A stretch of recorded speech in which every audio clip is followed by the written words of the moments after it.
Hi, I'm Rick Zanati. I'm Harold Muliati. And I'm Geoff Blanchard, and this is this week's installment of Tech Downover.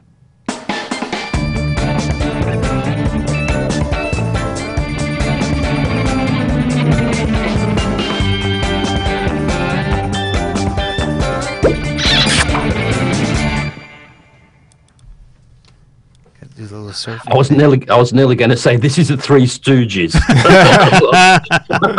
Better not say, because I thought, but maybe we're too old. Maybe people don't know who they are anymore. Yeah, they're not popular anymore. In fact, they're all dead. But that's beside the point. That's right. So anyway, well, how are you guys doing this week? Good.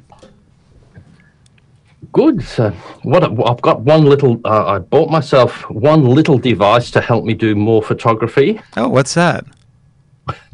A new dog lead. Oh, the dog lead. You got it.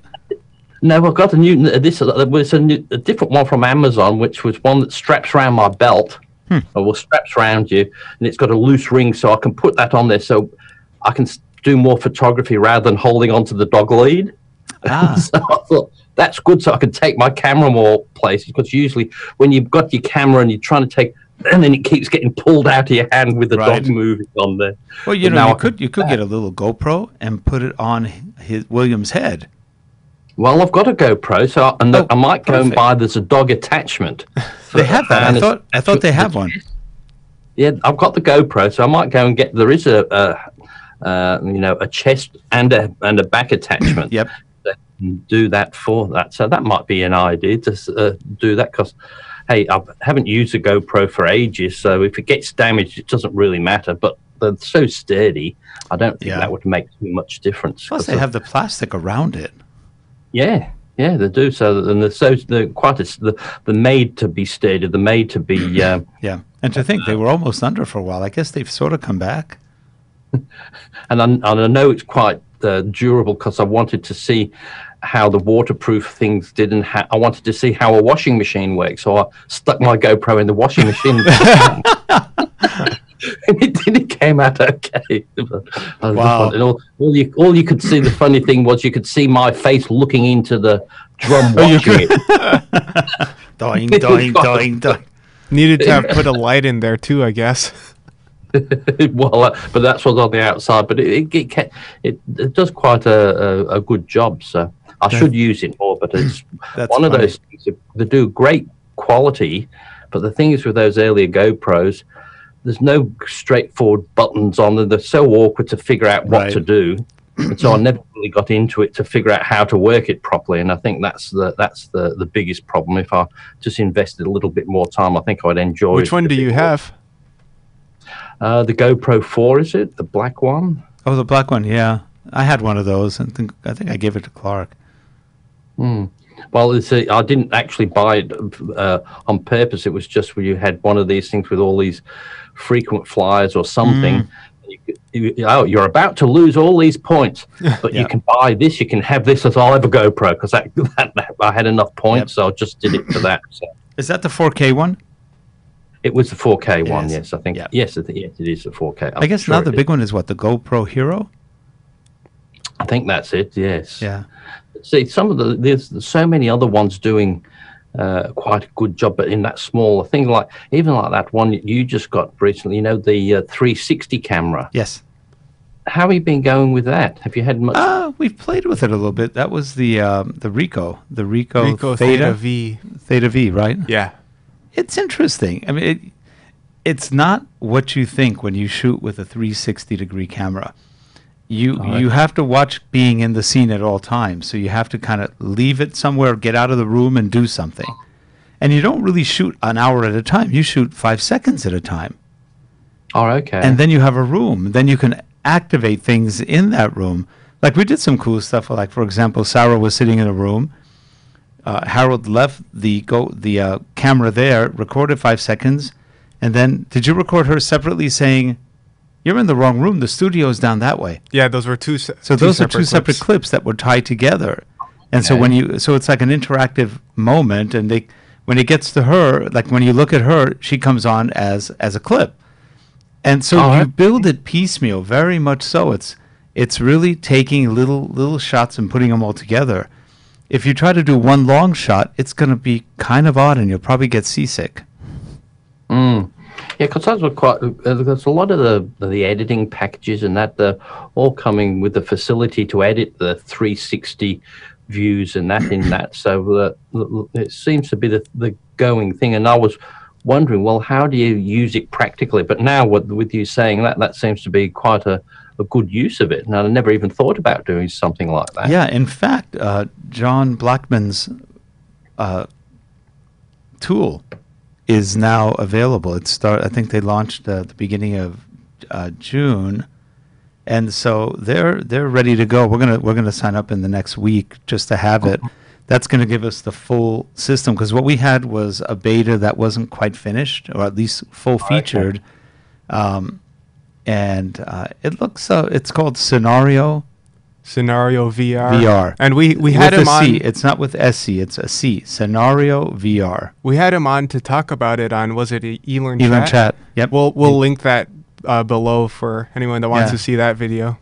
Yeah, it's fun. It's really kind of cool. He shows samples of people doing jaws of life to help somebody get out of a car. It's just interesting things. It's just that you have to think quite a bit about how and what you want to do before you actually do it.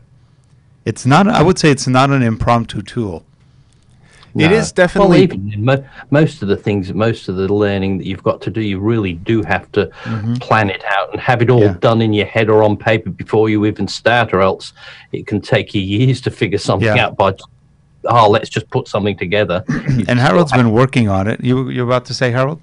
Yeah, it's definitely different from, traditional video kind of stuff, because usually, you're thinking of a certain shot in mind, whereas with the 360, then it's all around. So the people that are watching it aren't necessarily going to be looking at what you expected them to look at. So that's why it does make it nice for these interactive learning kinds of things, because then you can have 20 things around a room and then they can look at all these different spots and click on them, sort of thing. But it's also, as well, I was just thinking there, it's makes it sort of the training you do, you've got to make it grabbing, because that's how do you get people to look at that particular point? Well, you've got to make that interesting, or if you're not, they're all fading off. It's just like people fading their in. They start looking around the room. But if the speaker or the content is really eye-catching, they won't take their eyes off it. And same thing with that. And well, if they're off that, well, I haven't made it interesting enough. Yep, that's true. Well, hey, talk about interesting and weird in Star Trek. I don't know how we got there, but I had an eye procedure done today. Oh, okay. That was very much Star Trek-y. Anyway, I have retinitis pigmentosa, which is it's a discoloration of the purples and cones in the eyes, which causes a little bit of night blindness. But I also have a tad of macular degeneration. Well, my wife, Leslie, about 2 months ago, had the same red laser. It's a red laser. Had it done by the same doctor because she had a little bit of macular degeneration. He goes, you're at the beginnings of macular degeneration. Let's see if we can stop it now with the laser. So this was on her, I think, left eye. It's her weakest eye. She's always had a weak eye as far as of the two of them. That was the weakest of the two. Even after she had cataract surgery, it was still weak. So he does the red laser treatment, and the next day she goes, this is weird. For the first time in my life, I'm seeing much better on my left eye than in my right eye. She was sharper, stronger, cleaner, clearer. She's really happy. Well, I was going for my annual. It's been like a year and a half since I've been. I had one treatment done about a year and a half ago, but I hated going through the testing. It took too many hours. Well, today it still took too many hours, but he did both eyes at once. And what it does is he uses a red laser, and that activates the cells inside the macula of the eye, the back part of the eye. And by activating those cells, that triggers the body's autoimmune system to start correcting the issues within the eye. And so, for example, retinitis pigmentosa tends to cause a little bit of tunnel vision, where you go from having a very wide vision to more narrow. And as I've gotten older, it's definitely more narrow. Well, I had the treatment done at about almost 11 a.m. this morning, maybe 10:45 or something this morning. And then about 20 minutes later, we went to Tommy's, which is a fun hamburger joint, not too far from there. And I'm sitting looking at Leslie, and I'm watching people walking on the side of us, heading to the bathroom and heading in and out of. And I looked and I go, wow, I'm actually seeing out of the side of my eye like normal. I haven't been able to do that in years. And literally within an hour of treatment, I had almost perfect peripheral vision on my left eye. That's amazing. And just from activating the cells with a red laser, the light causes an activation of the body's autoimmune system. It's pretty amazing. And taking that a step further, I told you I had a little bit of sciatica. I pulled my back about a year and a half ago. We went to the airport, and we had a bag. I guess I loaded it, but I must have loaded it without even noticing it was heavy. When I unloaded the bag at the airport, I was at a bad angle, and when I pulled out, I went, oh, heavy, and my back twisted. I didn't drop it, but I pulled the lower back muscle right around where the sciatica is, and next thing you know, I'm like, oh, the pain. A month later, I can't move. It's like, oh, this thing sucks. And it took about a year, and finally it's been going down. It's not bothering me that much. But we ordered something. It's called the Oscar. It's sort of like New York. Hey, Oscar, where are you? Oscar, O-S-K-A. And Oscar is, have you heard of this, either of you? It's called Pulse Electromagnetic Field Treatment. It's a pulsing electromagnetic field. So you put it over an area or on an area, like let's say you have a bad neck or you have a bad knee or a bad ankle, anywhere where you have problems, sciatica, you put it over that area for I don't know how long, half hour, as you're just watching TV or doing something, and it reduces inflammation dramatically. It also promotes circulation. And a lot of athletes, for example, they break a bone or they fracture a bone, they use it, and that's how they can come back to speed so quickly and play again, literally within weeks sometimes from broken or fractured bones, because the pulse electromagnetic field treatment does wonders to cause healing again.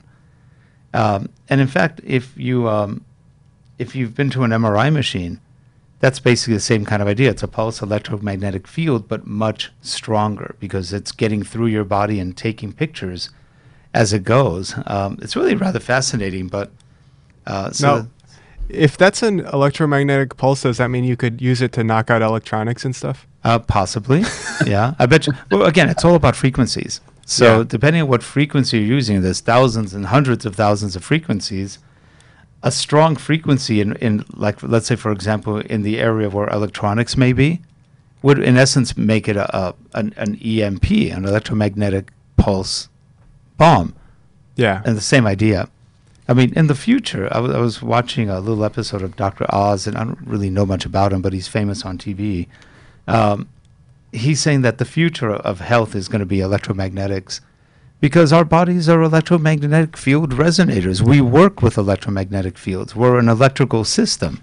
Well, so they have those those brain stimulation electromagnets that the military's been using a whole lot lately.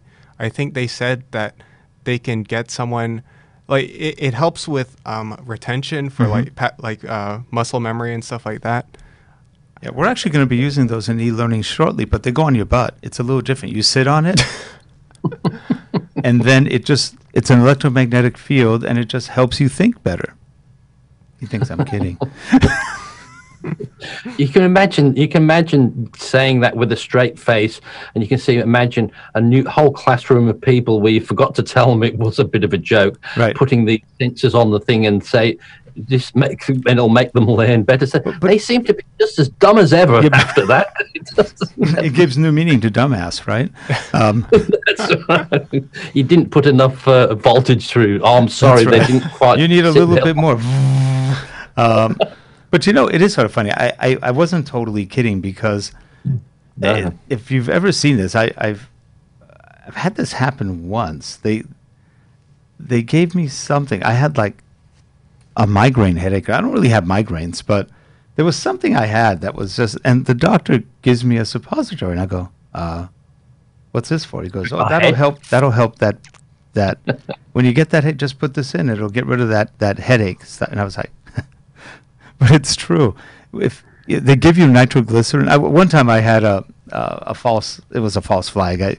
I went, it was on our third wedding anniversary, and I woke up and I'm like, oh man, my chest is hurting. I can't breathe. I'm 33. I can't be having a heart attack. This is ridiculous.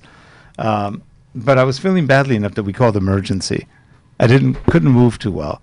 Well, the firemen come out. They take me in an ambulance, and in the ambulance, the guy said, "Don't worry, we'll give you. We're going to give you some nitroglycerin." I get a suppository of nitroglycerin. It's like, my head is exploding now.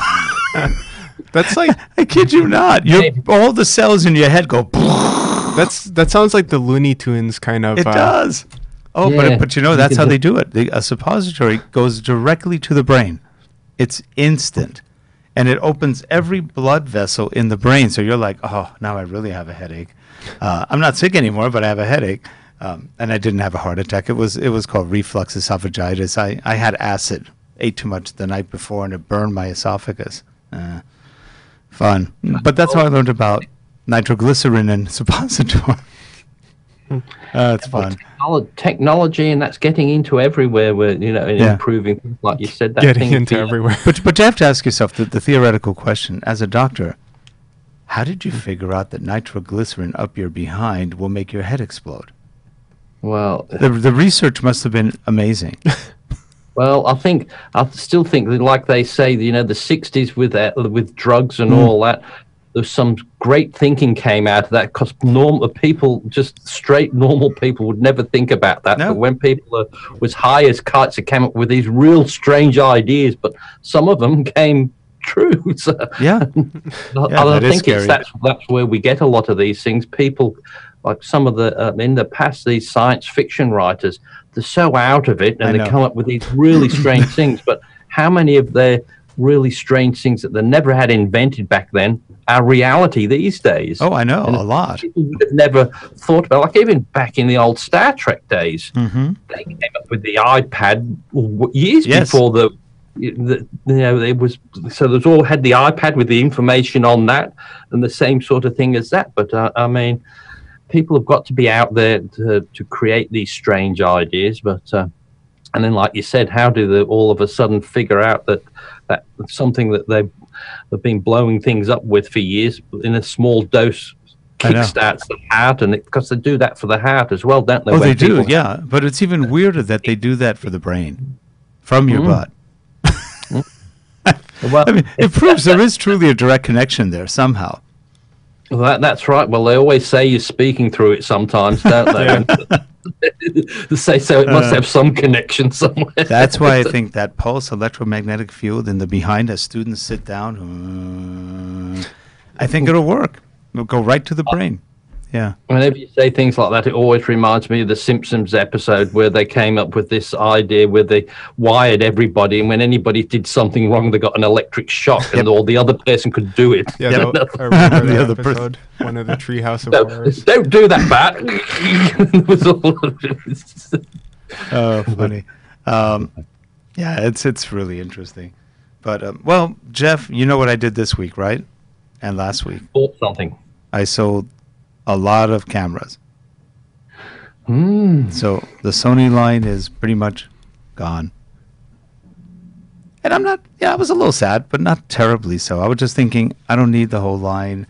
We're not really using it for anything other than occasional pictures and stuff like that. And it took nice pictures. The video was good, but it wasn't really built to be great video cameras. They're okay as video cameras. And I started looking at our Panasonics. They're just so much better as video cameras when you hold them. And with the new update, it's really not pulsing anymore. And I'm not talking about electromagnetic pulsing. It's not pulsing focus anymore. It's actually focused correctly. It's not going, hi, Geoff. Oh, what's that? Hello, you. Oh, no, wait. Hi, Geoff. Wait. You running over there. What? Oh, Geoff, we're back. And, never had your focus. Now you can just put it on someone and it sticks. It even sticks to their body. As you turn around, you see the box go from the head to the body. So it's pretty cool. They got it worked out finally. And I read some reviews that said it's now better than Sony Focus. I don't know if I'd go that far. It might be. Sony Focus is very fast. Is it perfect? No, but it's pretty darn fast. I think when Harold and I were running tests, we couldn't fool it. Yeah, I think it was the fastest out of them, actually. Canon, I didn't think was as fast as it could have been, but it was consistent. Yeah. And Canon does see, like on the XF405, that's got the dual pixel, right? It does. It seems to do the thing pretty well of, keeping someone even when it can't see their face. Yeah. Which is nice. Yeah, so in fact, we bought a second XF400. So we have the 405 with SDI and one 400 with only HDMI. The same camera, except for the output. And it's a good camcorder. We sold our Sony camcorder, which I liked. It was nice. But again, we didn't want to have a mismatch of these. And so we have Sony. So we have nothing Sony anymore. We sold everything except the A9, which is going to go up for sale on Monday. And I almost was going to keep it, but honestly, I like my G9 better. I think it shoots as well or better. The picture quality of the G9 is amazing from Panasonic. Well, and I think the thing is that the Sonys are really good at stills, but we're more for our stuff that we do. It's more video focused. Well, mostly video, right? So it's kind of yeah. Oh, by the way, I don't know, Harold. I don't know if I didn't prep you for this, but can you go to the website relate.smugmug.com? Yeah. So sure. this is my SmugMug photo site. And we finally got up and running. We made one sale the other day. It was to ourselves, but that was okay. It was while he's doing that, it was funny. I just was having a quick look at Tony Northrop. He does a tutorial on the GH5. Have you seen that? I have not the new one. I've seen the older one. And he said, funny thing, he said he turned to page whatever in the manual, and there's a picture of the viewfinder. And one of the pictures in there is a picture of him that bought a stock photo of how him. Funny. It's him in there being photographed. Yep. And he said it was just so weird that they just happened to pick his photo. That is funny. So here, if you notice, this is our site. And then you go down, let's see, we have galleries. So if we go to the Hawaii gallery, I think we have a Hawaii one. Yep. Now, all of these pictures, and they're not perfect, but some of them came out nicely. They're all done with the G9. And the ones where you see the sky not quite so blue, we had some pretty rainy days, or at least very foggy, overcast days. But this took some very nice pictures. We had a real fun time with the G9. We took about 700 pictures, and I think we put 85 of them up here just for display. Some of them are similar, some of them are variations. A lot of these are Waikiki views. Like I said, we didn't go to the beach too much because it was pretty darn overcast.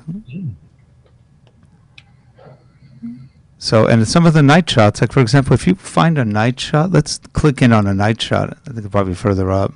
Let's see, yeah. And this is a camera that has pretty good night shots. I mean, the pictures are pretty clean at night. And by the way, nothing here, and nothing was retouched. At most, some of the pictures were cropped a little bit, but beyond that, no additional processing, right out of camera. And these are JPEGs, and that's kind of what we were seeing live. So with the SmugMug, is that just of course you put them up there for selling? The people can buy them if they want. You can buy, download, they can print. What we did is we printed one of those as a poster, just to see how the quality looks. And so when you do Smug, what does that sort of cost you, Rick? The SmugMug? Well, it can cost literally nothing, or we pay $300 a year, and that gives us unlimited storage, unlimited sales capacity, and then anything you sell. Aside from the printing costs, 15% goes to SmugMug, and you get the rest. So it's not too bad. We haven't sold anything yet except one, which we bought, but we haven't also gone public yet. So this is our first, I guess, public viewing of the SmugMug. Yeah, because I mean, it's a sort. Uh-oh. If you don't do it, then they're just sat there on your hard drive doing nothing. So people say, "Oh, who would want to buy that?" Well, you never know what people. Sometimes they don't want the really traditional ones. They might have an awkward shot, but that might be just the thing that they want to buy. And they can also download. So, for example, we have it set that they can buy or download. You can buy a download for like $1 or $2 or $5, depending on what they want to use it for. And it's a fun site. You can build a whole web page out of it. So, for example, I don't know if you're still on it, on the other side.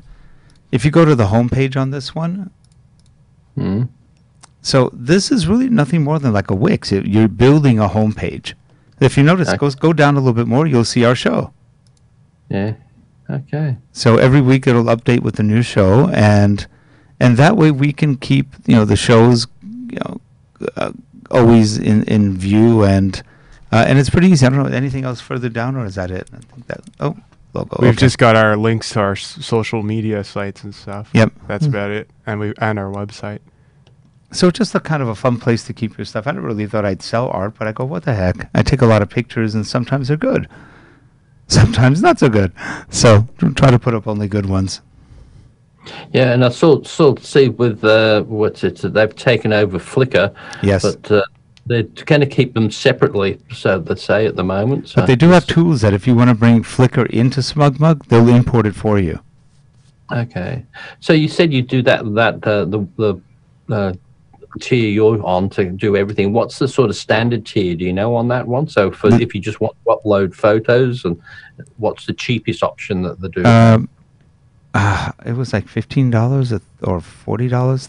They have a whole I don't know, can you see it up there? Does it have a I'm not sure if I can get to you have to go to SmugMug proper, and then they have the pricing. Let's see if we can find it. Let's see if we can find it. I'm pretty sure you can. SmugMug, by the way, if you're not used to this, anybody in the audience, SmugMug is a wonderful photo site to archive your photos. So the basic is $4 per month. So that's like $50 a year or something. Yeah. What do you get? What do you get with basic? They give you, let's see, customizable website, full screen galleries, unlimited photo uploads.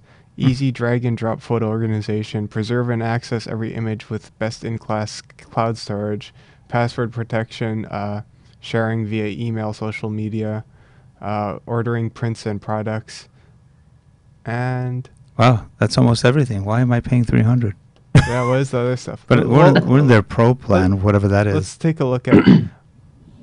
Probably can't sell anything through that one. No, they said you could order prints. Oh.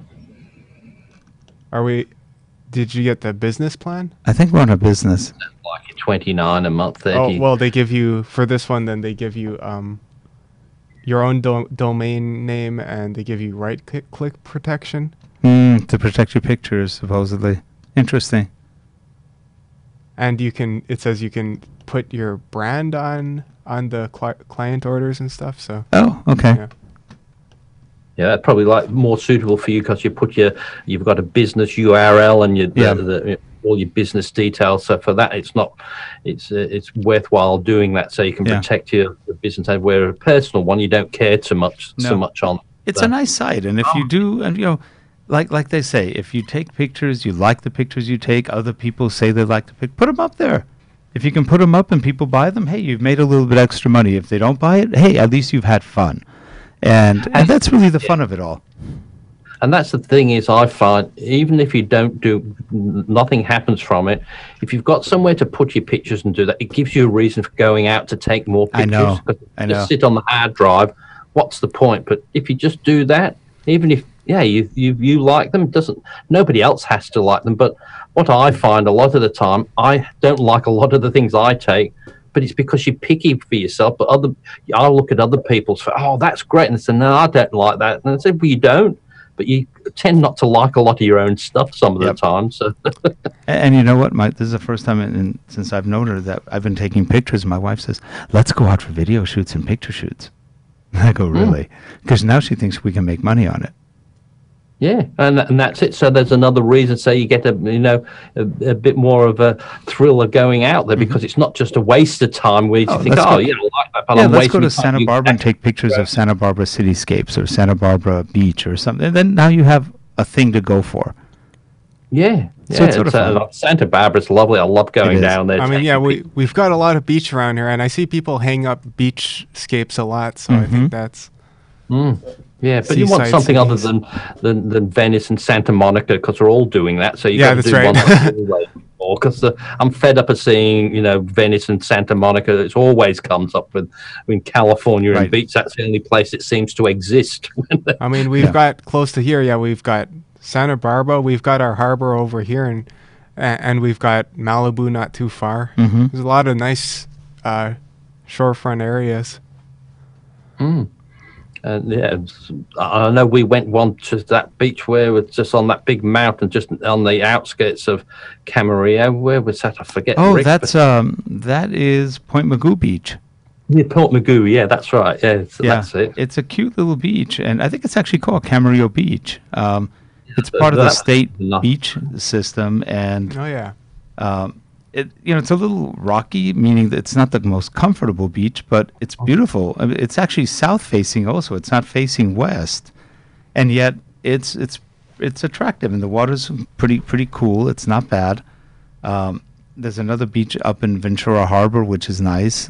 So we have a ton of beaches. Plus, you can always rent a boat for a day and take all sorts of shots going inland, looking at the shore rather than at the outskirts. That could be pretty too. So Jeff, when you come down, we'll grab Harold. We'll get on we'll rent a boat. You can rent them for like, I don't know, a couple $100 a day, and then we can go down the coast taking pictures of everything. That's right, as long as it doesn't end up like a Gilligan's Island thing for 3 hours. Right back and you hear a tale of a faithful ship.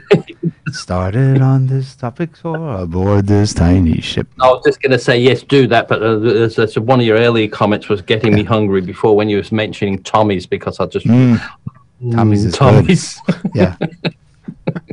Yeah. We should definitely... Well, our intro was sort of sparked by Gilligan's Island. You know that, right? Oh, was it? It could be, yeah.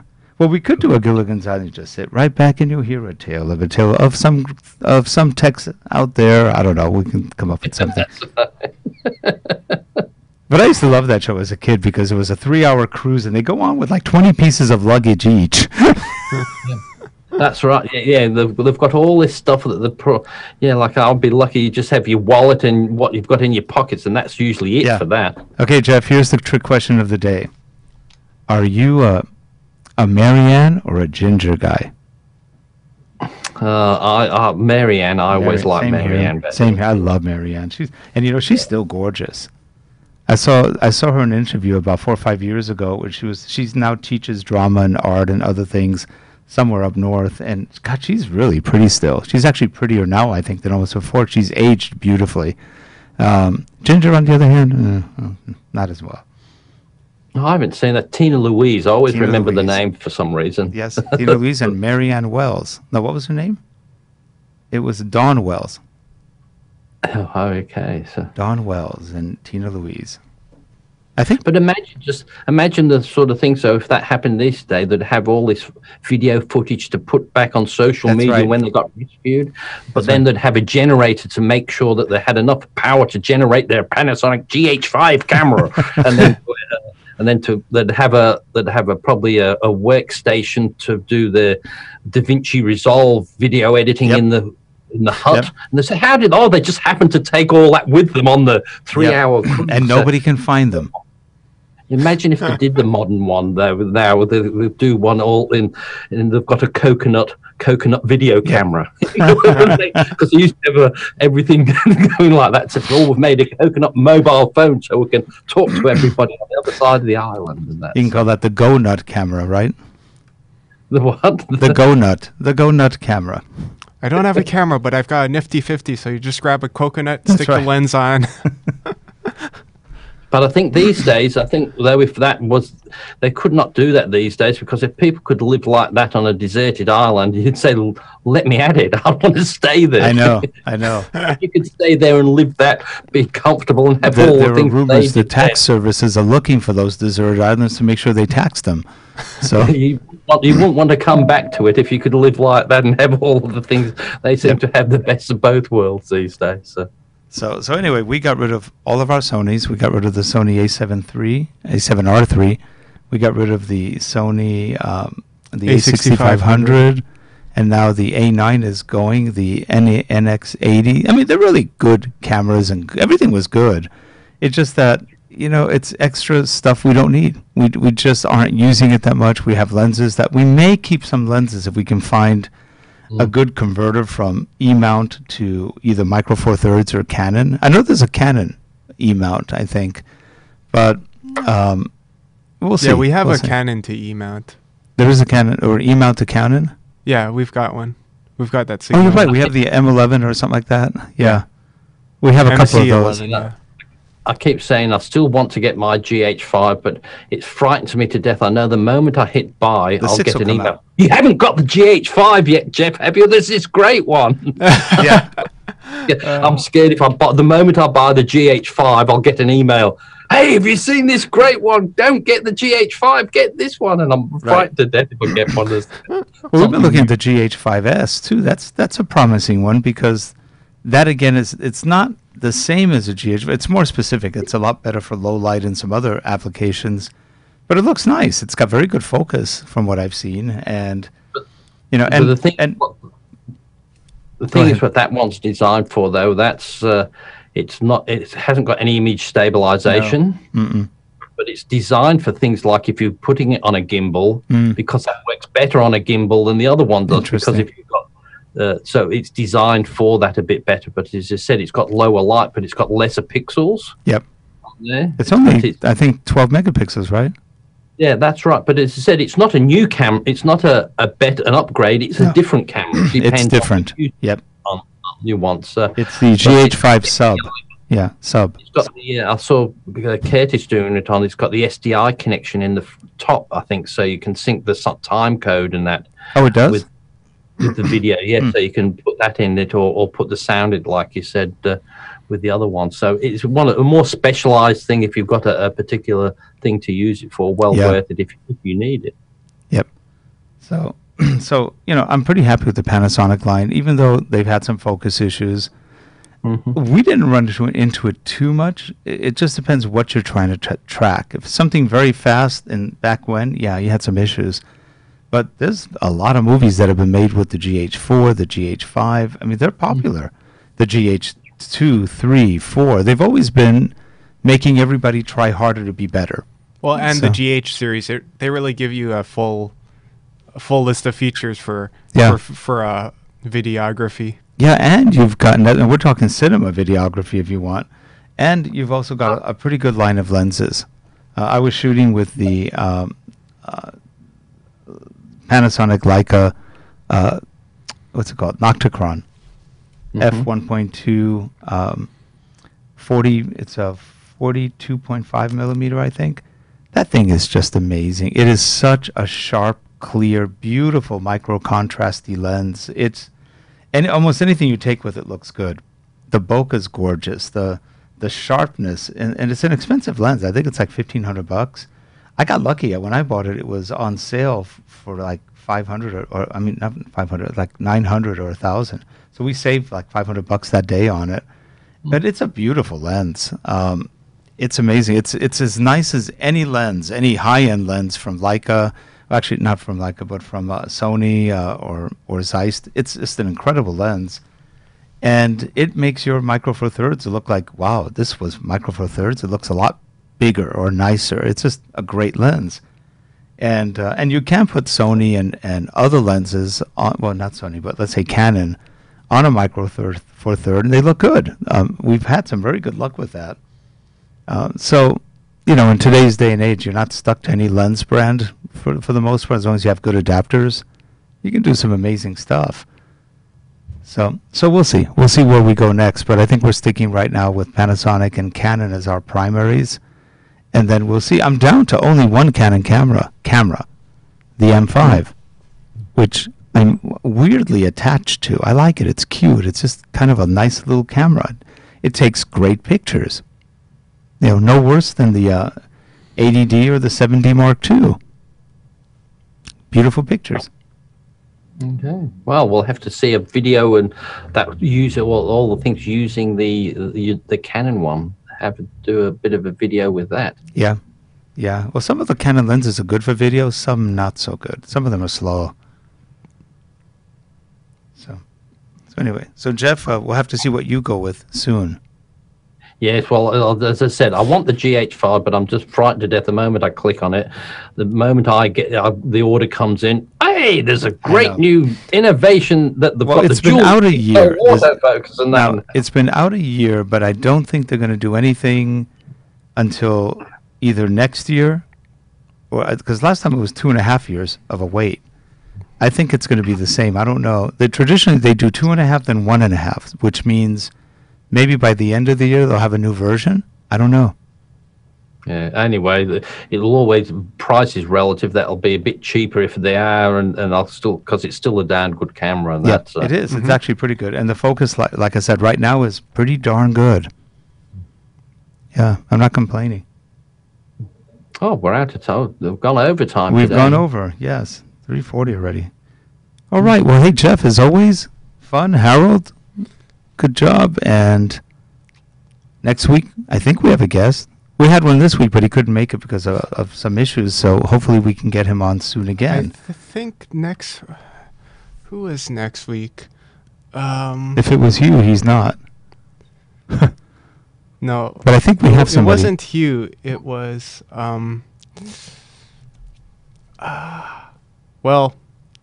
Well, we'll think about it. And we'll yeah, we will. Anyway, well, Geoff, hey, have a good one. And you folks in the audience, we will see you soon. Take care. Bye for us for now. Bye now.